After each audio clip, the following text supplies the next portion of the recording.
It is my opinion that you do not really understand the concept of banking. All the banks are broke.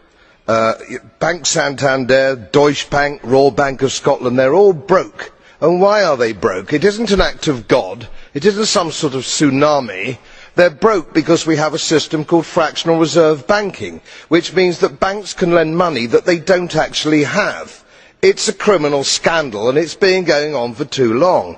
To add to that problem, you have moral hazard, a very significant moral hazard from the political sphere. And most of the problem starts in politics and central banks, which are part of the same political system. We have counterfeiting, sometimes called quantitative easing, but counterfeiting by any other name. The artificial printing of money, which if any ordinary person did, they'd go to prison for a very long time.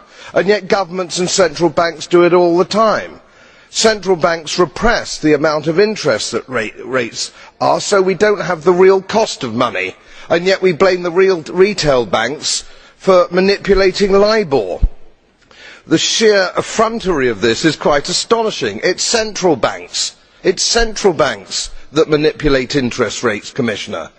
And plus, underneath all this, we talk loosely, in a rather cavalier fashion, do we not, about deposit guarantees.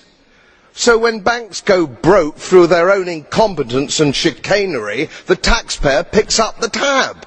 It's theft from the taxpayer.